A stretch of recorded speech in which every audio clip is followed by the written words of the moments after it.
bien, on vous écoute. Qui veut Ouais, donc commencer qu'est-ce qui alors? vous a intéressé de venir à Maurice pour participer dans ce festival? Alors là, ça s'adresse à vous. Pourquoi vous êtes venu? Déjà parce qu'on connaît, Véronique comme moi, on connaît l'énergie d'Edith. Et on sait toujours que ce qu'elle met en place est à but artistique et aussi humain et qu'on va pouvoir parler avec les gens. Et donc la proximité fait aussi la beauté de notre métier, hein, de pouvoir rencontrer le public, de pouvoir faire de la prévention, aller voir les jeunes, faire des ateliers, des masterclass. Donc moi personnellement, c'est cette énergie-là qui me plaît dans ce métier. Donc suivre Edith sur les différentes éditions du festival, forcément oui, on a envie. Alors cette deuxième édition, donc elle traite quand même des sujets très importants, la violence faite aux femmes, aux enfants, des sujets très poignants. Alors de toute façon, on est tout impliqués sur ces sujets-là. On est tout engagés aussi à traiter, alors, moi, un peu plus de la place de la femme dans l'histoire du cinéma et dans sa reconnaissance, un peu moins sur les violences.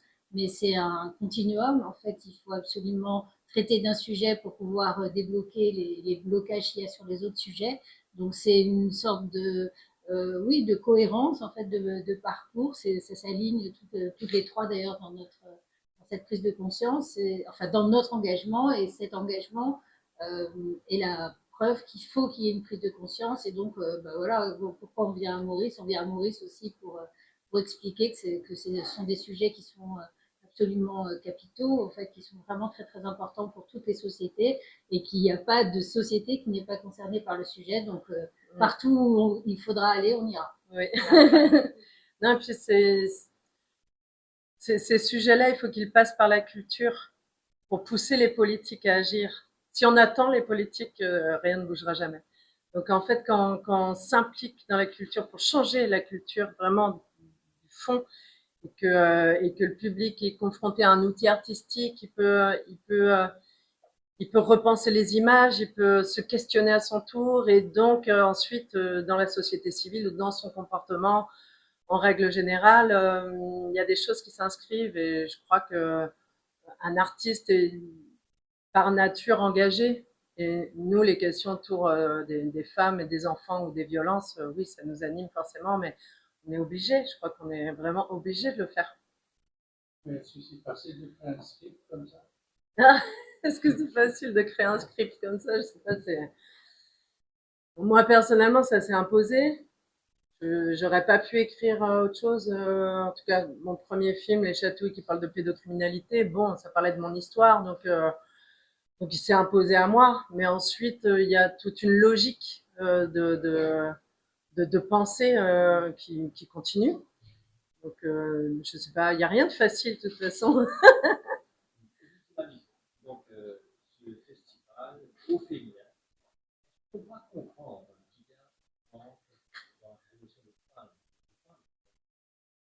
Ah bah oui, et surtout que les chiffres viennent tomber par rapport au CNC, là aussi en fin d'année, là juste avant que le festival commence, les chiffres sont tombés et il y a une régression vraiment marquante à nouveau des femmes derrière la caméra. Donc oui, c'est plutôt indispensable de défendre à travers ce festival et toutes ces actions, parce que bah, on pensait qu'on était dans une forme d'évolution, enfin voilà, ça pouvait évoluer, bah non, on est en train d'à nouveau régresser. Donc oui, c'est important de dire qu'on doit prendre notre place, on doit à nouveau encore plus se battre.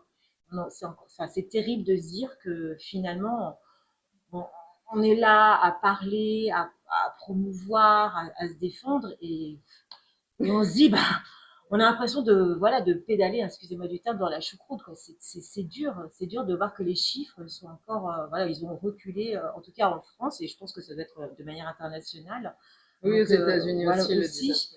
Donc oui, c'est important, et puis surtout d'encourager la jeunesse aussi et les jeunes femmes à s'emparer et à embrasser ce genre de carrière dans le milieu du cinéma et de l'audiovisuel, parce qu'elles sont beaucoup plus réservées et timides. Voilà, c'est important que je dise, mais pourquoi pas moi?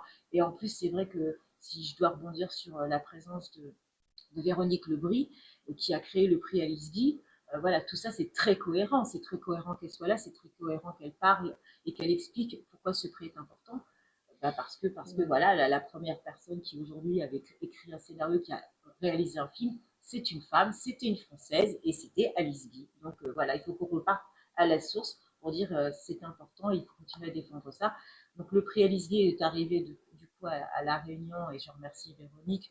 On encourage donc, les femmes du bassin océan Indien et Afrique pour voilà, en tout cas réaliser des films, produire des films.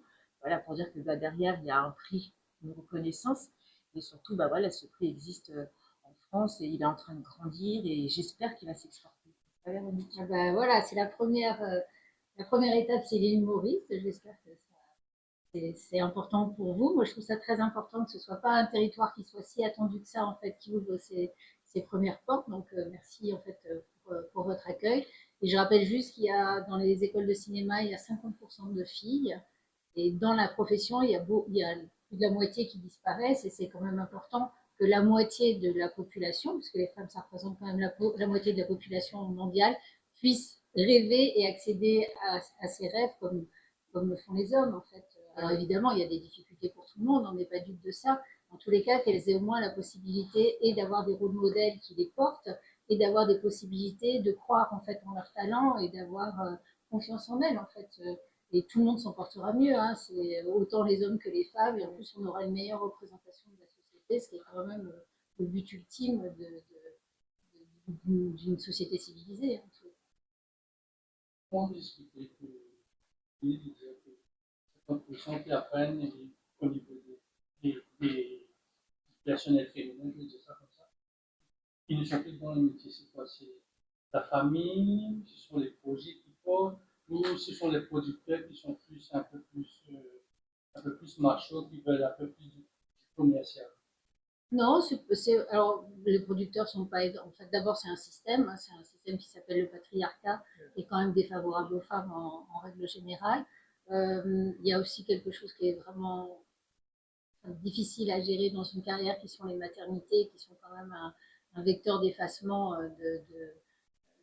des femmes enfin, dans tous les cas, qui handicapent encore les femmes dans leur carrière à partir du moment où on considère que enfin, je sais pas, soit une fois qu'elles ont des enfants, elles peuvent plus travailler, ce qui est quand même assez bizarre, soit le fait d'avoir d'être enceinte et d'être plus faible, alors que franchement, pour l'avoir été, c'est au contraire qu'on décuple notre énergie. Donc voilà, c'est une organisation de la société qui est défavorable, et comme ce sont des métiers qui sont quand même très compétitifs, comme être journaliste d'ailleurs, c'est vrai que dès qu'on peut éliminer des concurrents, finalement, toutes les raisons sont un peu bonnes pour le faire. Donc voilà, le cinéma, c'est un milieu qui est assez cruel, effectivement, un milieu difficile, mais c'est très embêtant qu'il ne soit pas plus paritaire, parce que le cinéma a pour charge de représenter la société. Et donc, on veut une vision qui soit à peu près cohérente de la société. Évidemment, ce ne sera jamais calqué, enfin, dans le meilleur des mondes peut-être, mais il faut que ce soit plus équilibré. Enfin, il faut que toutes les différentes parties de la société soient représentées. Il faut qu'il y ait un meilleur équilibre. Parce que le fait de faire corps comme ça crée une cohérence, et c'est porteur pour tout le monde. Ça nous élève tous. Vous avez intéressé pour le premier film à Maurice? Alors moi, je suis pas réalisatrice, mais pourquoi pas, avec grand plaisir. En tous les cas, je trouve le lieu tellement... Moi, j'écris des livres, des fois, et je trouve le lieu tellement inspirant que je me vois très bien faire les recherches et écrire un livre ici. Mais bon, ça, une petite adresse au directeur. J'écris le livre, je l'adapte. Ah voilà, c'est ça. On l'adapte ensemble, je réalise. Et tu joues dedans. Voilà, dans le festival. Moi, je voyais un peu de streaming. On va parler de Netflix. Comment vous voyez que les films féminins autour de ce genre de sujet-là ont leur place? Alors qu'on a vu Warner, ce qui est racheté. Oui, par Netflix. Vous pouvez batailler contre ce streaming? Moi, j'ai quand même vraiment peur à la disparition du grand écran, puisqu'on voit que les chiffres baissent considérablement.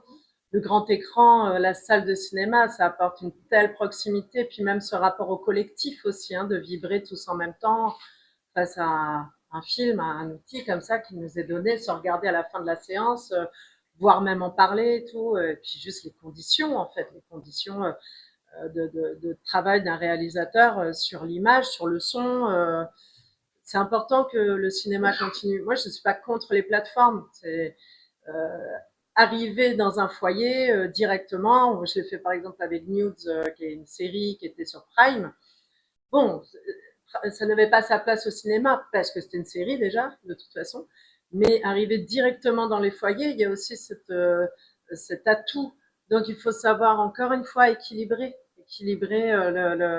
et puis mieux respecter les auteurs. Moi, j'ai quand même un problème avec les plateformes quand ils mettent nos films dans les catalogues et que c'est hallucinant ce qui est la rémunération. C'est vraiment très très grave. Donc y a tout un système à refaire autour de la plateforme en fait. Même si évidemment c'est des belles opportunités. Moi je dirais jamais non. Si on me dit j'ai écrit un film et on me dit bah écoute Andrea ça serait mieux chez Netflix ou Prime parce que là au cinéma ça va être compliqué de le monter. Je vais y aller parce que aussi on n'a pas trop le choix parce que c'est tellement difficile de toute façon de monter nos films. Mais encore une fois, c'est un équilibre à trouver et puis amener les gens à retourner au cinéma, aller au cinéma, les plus jeunes aussi. Ouais, c'est fondamental. C'est particulier le cinéma. C'est un art à part entière. Il faut pas le perdre. Mais moi, j'observe, enfin, pour le prix Alice Guy, je fais un événement, c'est-à-dire une soirée qui est consacrée à la remise du prix, et on fait toute une partie sur Alice Guy. Et ça va être la 9e année, là, au mois de mars-avril, qu'aura lieu cette cérémonie. Et il y a un bon tiers du public qui est jeune, qui a moins de 25 ans. Et je me dis que si on arrive à utiliser la salle d'une autre façon, à s'intéresser plus en fait à la façon dont les jeunes ont besoin de fréquenter. Là, pour le moment, on ne se pose pas vraiment de questions, on projette des films et finalement le public vient ou le public ne vient pas. Mais si on pense à eux, si on l'organise d'une certaine façon, si on les implique, parce que les jeunes, ils sont nés avec les réseaux sociaux quand même, donc ils ont besoin d'une interaction qui soit forte, peut-être que la salle aura, enfin, alors peut-être pas faire ça à chaque séance, mais en tous les cas, des événements, voilà, redéfinir, voilà, profiter en fait de ce lieu, de cette consommation collective qui est formidable parce que c'est agréable d'être avec les autres quand on cherche tous ça. Donc si on se cache la tête un peu, y a moyen. Il y a moyen de croire. Et puis après, ils iront peut-être regarder leur série sur les plateformes. Oui, pourquoi pas, il y a aucun. Il faut combiner tout, en fait. Il faut réussir à combiner tout. Tout est une opportunité. Il faut savoir utiliser. Il faut être malin. Peut-être qu'il y aura beaucoup de jeunes qui seront présents. Excusez-moi, je pense surtout aux jeunes que tu dis, l'art cinématographique. Il n'y a pas beaucoup à Maurice et peut-être que ce festival féminin, vous avez des messages à faire passer, à faire véhiculer à ces jeunes, Andrea, et quels sont les messages peut-être pour en tant que réalisatrice que vous souhaitez faire passer à ces jeunes qui veulent prendre. C'est d'oser, oser. On n'est pas obligé de faire une école de cinéma pour faire du cinéma, même si bon, c'est mieux hein, d'acquérir de la technique au fur et à mesure et tout, mais c'est jamais trop tard pour se lancer, oser se lancer, oser écrire. De toute façon, ça coûte rien d'écrire, hein, de s'enfermer dans sa chambre et d'écrire, d'écrire un scénario, d'aller démarcher des productions. Faut le faire, faut être dans l'action en fait. Pas avoir peur, faut pas avoir peur de se planter aussi. L'échec, ça fait partie de ce métier. Et croire en ses rêves. Croire en ses rêves. Vous avez parlé de production, mais qu'en est-il de la distribution? C'est un travail d'équipe. Alors bon, il y a des étapes. La fabrication d'un film. D'abord, on écrit un scénario, puis alors des fois, on est accompagné par une production. Généralement, c'est mieux. Des fois, non. Ils arrivent après, mais bon, c'est quand même mieux d'être accompagné par une production. Puis ensuite, il y a l'étape du casting, parce que, enfin, en tout cas, des têtes d'affiche, des gros rôles. Parce que aujourd'hui, de plus en plus, les productions et les distributeurs et les chaînes de télévision qui accompagnent la production du film, la fabrication du film, ont besoin d'une ou deux têtes d'affiche dans le film. Et une fois qu'on a ça, on va voir un distributeur, enfin, plusieurs distributeurs, généralement, c'est rarement oui tout de suite, mais donc c'est plein d'étapes comme ça. Donc, je vais croiser les doigts. Oh non, il y a encore cette étape-là. Oh, et puis une fois qu'il y a le distributeur, il y a encore l'histoire du budget à gérer tous ensemble, enfin, la partie production, distribution. Combien d'argent est-ce qu'on a Canal, est-ce qu'on a le CNC, est-ce qu'on a telle chaîne ou l'autre. C'est qu'un calcul comme ça sur du long terme pour arriver enfin à l'étape de la préparation et puis le jour suprême qui est le premier jour du tournage. Voilà. Pour la distribution, les festivals aident beaucoup et celui d'Edith est vraiment fondamental pour ça, parce que ça offre, ça montre des propositions et ça permet en fait à des professionnels de venir voir si les propositions ont un écho en fait, vis-à-vis du public qu'ils veulent attirer dans leur salle et ils peuvent choisir en fait. Ils prendront peut-être pas toutes les propositions d'Edith, mais sans doute qu'ils rebondiront sur certaines et ben voilà, et c'est la première goutte et puis après ils lui feront confiance, donc ils viendront un peu plus presque les yeux fermés en disant bon ben voilà j'en avais pris un, ça a super bien marché, je vais en prendre deux l'année qui suit et puis c'est comme ça que ça fonctionne en fait, ça va faire boule de neige et c'est ça qu'on souhaite le plus possible. Alors, ces dernières années, on n'a pas trop vu les réalisateurs français, l'équipe française tourner des films à Maurice. Alors, tu peux avoir une idée, quelle serait la raison pourquoi nous avons un cadre idyllique, on a comparé aux films bollywoodiens qui sont quand même beaucoup plus nombreux. Peut-être qu'ils connaissent pas, en Ouais. fait, pas suffisamment. Après, c'est un vrai accompagnement, je veux dire, et puis il faut y avoir des équipes aussi techniques ici, des compétences.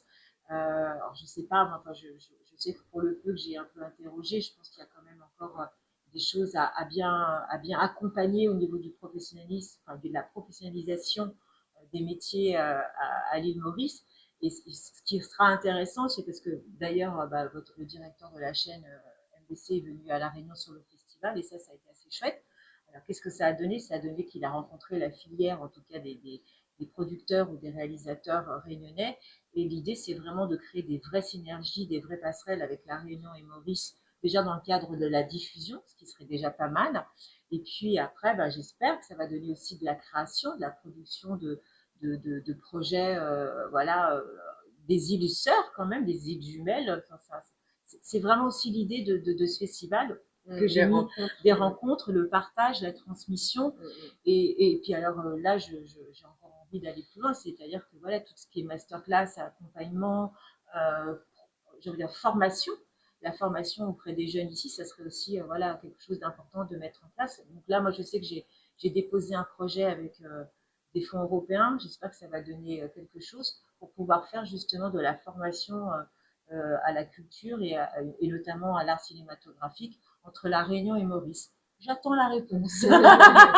Voilà, parce que c'est vraiment une volonté. Je suis pas venue ici par hasard. Je n'ai pas choisi Maurice par hasard. Alors déjà parce que on est quand même à côté. Et puis j'ai senti ce manque, j'ai senti ce besoin et j'ai senti cette attente aussi parce que j'ai rencontré des jeunes femmes, j'ai rencontré des jeunes hommes aussi, et ils nous ont dit, nous, on aimerait bien apprendre, être encore plus accompagnés. Donc si on peut faire voilà vraiment des échanges culturels, de savoir, de compétences, on a tous à y gagner, de faire monter en compétence nos deux îles. Voilà, on doit être en force de proposition, de création et faire briller l'océan Indien aussi au niveau du cinéma. Et peut-être une dernière question pour vous, Véronique. Vous êtes journaliste comme nous. Il n'y a pas beaucoup de journalistes spécialisés dans l'océan Indien. Peut-être c'est une nouvelle filière que les jeunes.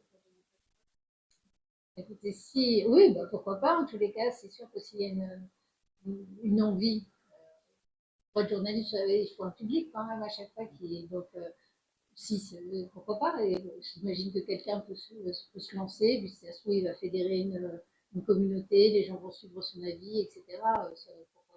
Mais autrement, à partir du moment où vous êtes professionnel, vous pouvez aussi parler de cinéma, et si l'industrie du cinéma se développe à Maurice, vous aurez plein de sujets à traiter. Donc, de fait, le sujet va s'imposer dans tous vos médias, c'est sûr. Et on a parti, on peut savoir combien de films vous avez regardé jusqu'ici? De toute ma vie? Oui. Je sais pas, des milliers. Mais je sais pas, oui, des milliers. Et Lesquels? Des films qui m'ont les plus intéressés? Ouais. Alors, les films d'Alice Guy, forcément. Ça, je commence par le commencement, mais j'avoue que quelques-uns de ces films majeurs, comme Madame a des envies, ou Les résultats du féminisme, ou plus poétique, Falling Lips, qui est sa période américaine, ça, pour moi, c'est des basiques et des fondamentaux. Et puis, moi, je dirais, je peux tenir des heures là. Hein. Vous voilà, c'est la Elle va vous écrire un bottin. Mais je vais citer que des films de réalisatrices parce que je trouve ça plateformes. Alors, il y a évidemment Les Chatouilles, le film d'Andrea, qui est merveilleux, magnifique, et qui parle d'un sujet avec une énergie qui est vraiment communicative, qui est très puissante, qui est bouleversante même. Et autrement, les films, je vais vous dire, vous voulez des films plutôt joyeux? Je sais pas, Trois hommes et un couffin, par exemple, qui est un film complètement réjouissant. Tellement culte. Voilà, et qui est un peu. Ouais, c'est beau. formidable ça. Parce que ce qu'il faut faire passer aussi, c'est que les femmes, c'est pas que des comédies romantiques. Hein. On est capable de traiter de beaucoup plus de sujets. On est capable de faire des comédies qui font rire tout le monde. Enfin, je dis on, je m'inclus dans le lot. Mais, voilà, mais on peut faire des drames, etc. Et on n'a pas qu'un talent. Quoi. Enfin, Que, comme réalisatrice, l'intelligence.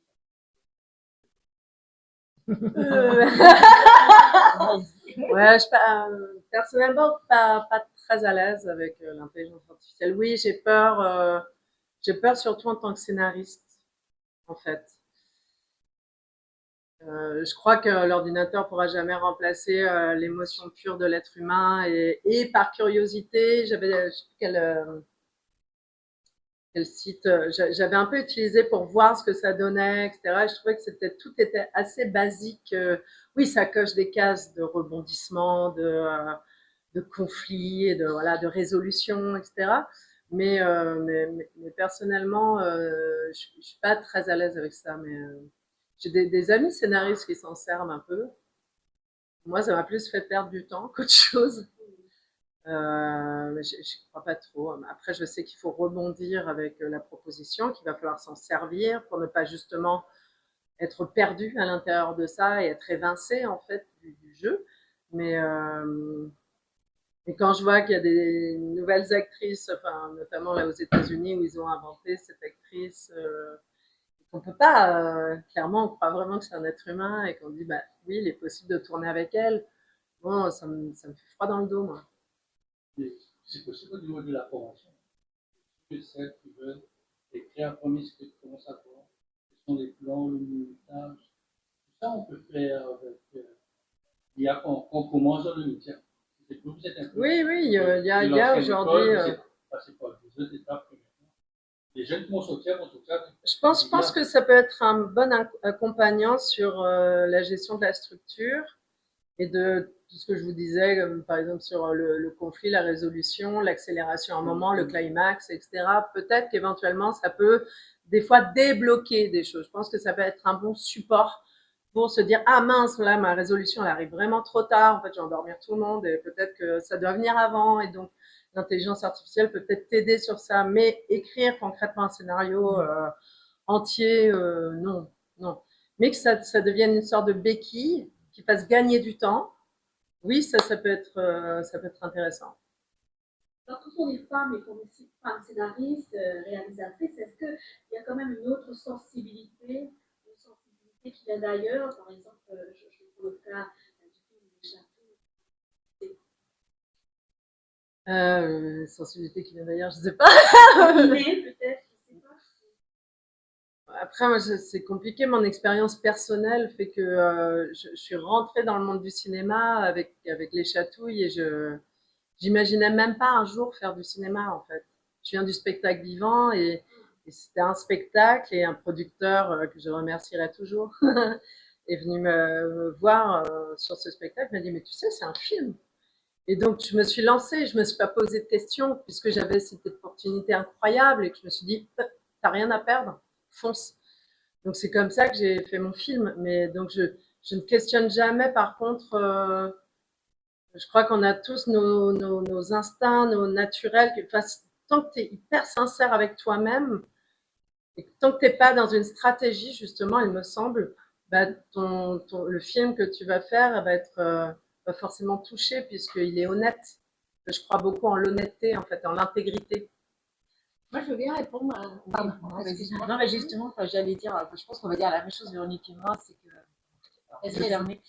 Mais voilà, depuis que moi je fais le festival, effectivement, j'invite des réalisatrices et des productrices. Et c'est vrai que moi je vois les sujets dont elles s'emparent.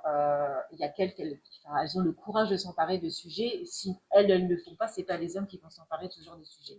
Et c'est vrai que du coup, souvent on me dit oh là là, dis donc ta programmation elle est quand même, bah oui, mais parce elles osent en tout cas s'emparer de sujets qui nous concernent, des sujets que les hommes veulent pas nous invisibilisent, où ils disent qu'ils se sentent pas légitimes, en tout cas de voilà. en termes de Ça peut être des légitimité sujets aussi. tels que la ménopause, le vieillissement, enfin c'est plein de sujets. C'est Voilà, toujours des films plus difficiles à monter. Hein. Voilà. Plus difficiles à monter. Et exactement parce que ça prend des années. Alors là, dans les invités qu'on a eu, et d'ailleurs un film qui va être projeté en exclusivité donc à l'IFM, et là je suis ravie, c'est Muganga. Et Muganga, 10 ans pour faire son film.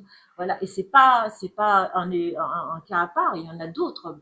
Je repense à Mounia Medour quand elle a fait Papicha. C'est un film voilà, qui traite aussi d'un sujet assez touchy. 10 ans également pour monter son film. Donc les femmes, elles ont beaucoup moins de moyens, beaucoup moins de budget, et c'est plus dur de monter des films sur des sujets. Voilà, toi, ça a été un cadeau qu'on vient de te voir en te disant que c'est très rare. C'est très, très rare. Ça arrive pas. Très, très rare. Aujourd'hui, on a beaucoup plus de mal à monter. Là, il y a une espèce d'écœurement du féminisme. Donc on dit, encore un film féministe. Alors tu dis, non, c'est pas forcément féministe, bien que intrinsèquement il est, mais c'est un film féminin. Oui. Mais s'il y a que des figures féminines à l'écran, on sent qu'il y a une résistance. Si tu dis, je veux faire un film où il y a quasiment que des femmes, et qu'il y a seulement un deuxième ou troisième rôle masculin, qui par ailleurs peut être très bien, c'est quand même plus compliqué. Il y a une sorte de backlash en fait qui s'opère.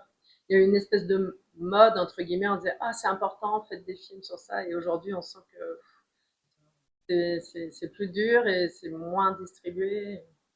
Et toi, tu veux dire quoi, Véronique? Ce que je veux dire, c'est j'ai écrit un livre qui s'appelle 100 grands films de réalisatrices, et qui est une histoire du cinéma racontée que par des films réalisés par des femmes.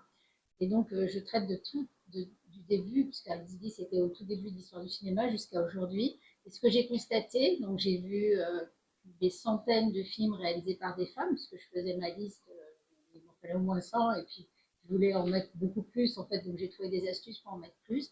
Et ce que je peux dire, c'est que dans 90% des films qui sont réalisés par des femmes, le personnage principal est une femme, à qui il arrive des péripéties de la vie d'une femme, assez souvent. C'est pas exclusif, parce qu'il y a quand même 10% où c'est un peu différent, mais en tous les cas, c'est des questions qu'elle se pose par rapport à la façon dont elle vit sa vie. Et le principe même du cinéma d'auteur, c'est de parler, de s'inspirer de sa propre vie, en fait, du contexte familial dans lequel on a grandi, de ses expériences de vie. Et donc, majoritairement, si on prend le cinéma des hommes, ils parlent de leurs problématiques à eux, soit de leur rupture, de leur difficulté à s'insérer dans la société, de la déprime qu'ils ont, etc. Enfin, tout un tas de choses, du rapport à leur mère, à leur père, assez moins d'ailleurs du rapport à leurs enfants. Mais on n'a pas la même vie, en fait. Une femme a une vie un peu différente de celle d'un homme. Vous allez avoir, par exemple, toute la partie du travail domestique qui est beaucoup plus, enfin ça c'est des chiffres qui le disent, qui est beaucoup plus importante chez les femmes, le fait qu'elles aient une vie qui soit moins extérieure aussi. Donc c'est pas les mêmes vies, un rapport à la maternité, aux enfants qui est complètement différent. Il n'y a pas de hiérarchie, il n'est pas meilleur ou moins bon que celui que les hommes ont avec leurs enfants, par exemple. On n'a pas la même vie, tout à fait. Et donc les sujets sont différents forcément. Et ce qui est important justement, c'est que des femmes réalisent des films, des hommes réalisent des films pour qu'on ait en fait cette vision complète de la société, et que moi, en tant que femme, je puisse aller voir un film d'homme en me disant bah oui, j'aurais pas réagi comme ça, psychologiquement, on n'est pas proche, etc. Mais j'essaye de le comprendre et j'essaye d'apprécier son altérité, qui pour moi est fondamentale. Mais ce qui serait bien, nous on est élevés comme ça les femmes, mais peut-être que ce serait bien d'élever un peu plus les garçons en se disant ben voilà, regarde, ça c'est la vie d'une jeune fille en fait, d'une femme. Et il faut que tu apprécies ça. Il n'y a pas d'hierarchie. Elle est pas moins bien que la tienne, elle n'est pas mieux. Dans tous les cas, comprends qu'il y a une différence, en fait, et essaye d'accepter cette différence.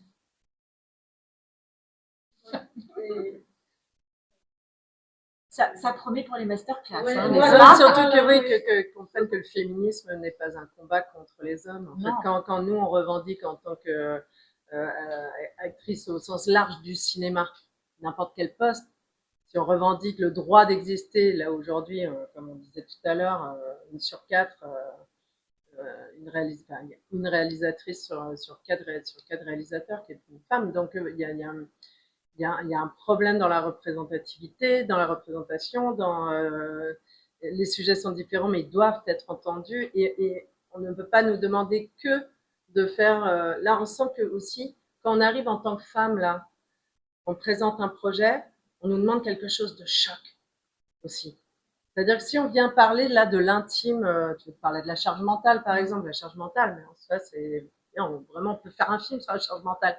Et si on arrive avec ça, on va nous dire oui, mais c'est quand il y a de la violence ou c'est quand voilà, et parler vraiment de l'intime est encore très compliqué en tant que femme.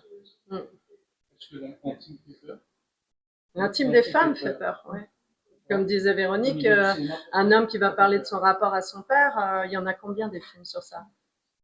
Par contre, une femme qui va parler de la charge mentale ou de se retrouver avec ses enfants et devoir tout gérer et tout, on dit bah oui, mais elle est où l'action, quoi? Elle est où le moment choc? On a peur Il faut être femme. Bah oui, c'est ça, et ça vient nous toucher parce que ça nous parle toutes. Parce qu'on nous a élevés dans l'idée que notre intime et le quotidien des femmes étaient ennuyants, en fait, parce que c'est pas spectaculaire. Voilà. Et en même temps, vous avez un film qui s'appelle Jeanne Dielman, qui a été sacré meilleur film de tous les temps par de jeunes critiques, parce que les anciens ne le considéraient pas. Et c'est l'histoire d'un quotidien d'une femme qui épluche des pommes de terre, qui fait la vaisselle, qui a des routines. Ça dure 3h40, donc c'est quand même très long. Oui, il y a un twist à la fin, mais je ne le dis pas. Mais en tous les cas, c'est intéressant de voir que Chantal Akerman, quand elle a fait ce film, elle revendiquait le fait de laisser tourner sa caméra quand les hommes l'arrêtaient. C'est intéressant de se poser cette question-là, de se dire, voilà, finalement, il y a comme des choses qui ne sont pas filmées parce que le monde est quand même dirigé par les hommes, on va dire ça comme ça, n'accordez pas d'importance, ne trouvez pas spectaculaire cette partie-là. Et finalement, il y a quand même toute une partie de la population qui se retrouve là-dedans. Puis il y a d'autres qui ont la curiosité d'aller voir ce qui se passe quand même, parce que c'est intéressant d'être curieux. Puis quand on est journaliste, on est forcément curieux. Donc d'aller gratter en fait de ce côté-là, c'est passionnant. Et surtout, comme ça a été un peu caché, bah, justement, c'est une chance inouïe d'avoir accès à tout ça. On va devoir arrêter là parce que la connexion commence à Je vous dis, ça promet, hein, vous allez voir, hein, c'est des pépites. Merci beaucoup. Merci beaucoup.